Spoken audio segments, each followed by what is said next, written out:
I'm Iso Brandon Omondi, the team leader at Reach Kenya Foundation.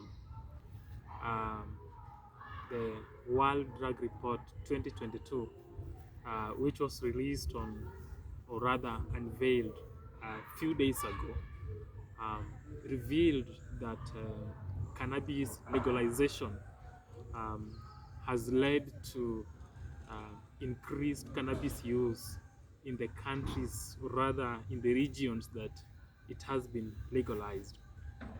And this has also contributed to, or rather has led to increased psychiatric disorders, has led to increased hospitalizations, has led to increased suicidal cases, has led to increased so many other illnesses that are associated to cannabis use.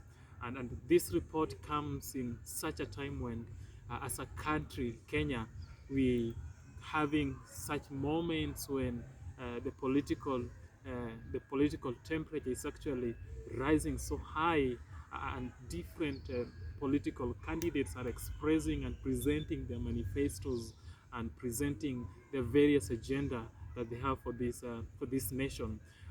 Furthermore, it also happens at a time when there's an economic crisis, not only in Kenya but even in other states, rather in other nations, in other parts of the world.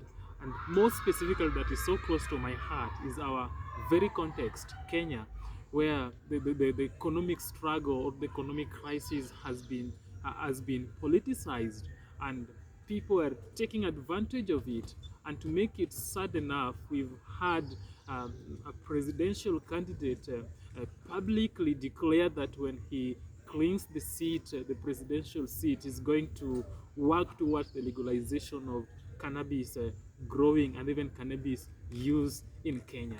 But one thing that the presidential candidate is failing to understand, is failing to present to us the very harm and the very damages that legalization of this particular plant will bring to our people in Kenya.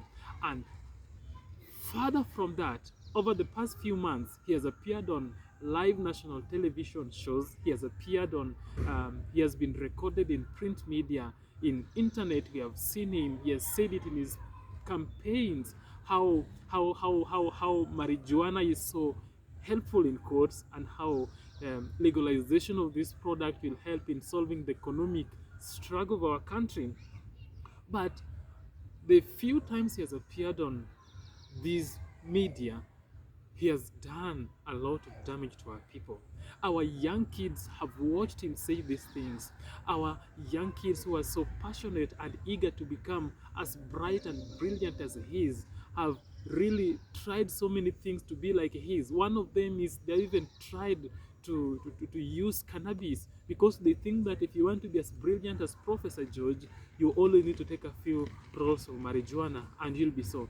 And this has brought so much harm, so much damage to our children, so much harm that we cannot overlook in any single sense. So what are we doing in this regards? We are standing as a civil society organization to condemn this act and urge the government, or rather the concerned agencies, that such people should be barred from appearing in our national televisions or in our print media or in other spaces that our children have access to, because there's a lot of damage that has already happened, and we cannot just sit back and relax. So what do we do as a civil society organization? We want to urge all parents, let's take the responsibility of taking care of our children and protecting our children from such kind of information or from such kind of exposure, which has actually brought a lot of harm to us. So kindly, parents, please take up your roles, and the concerned civil society organization, please,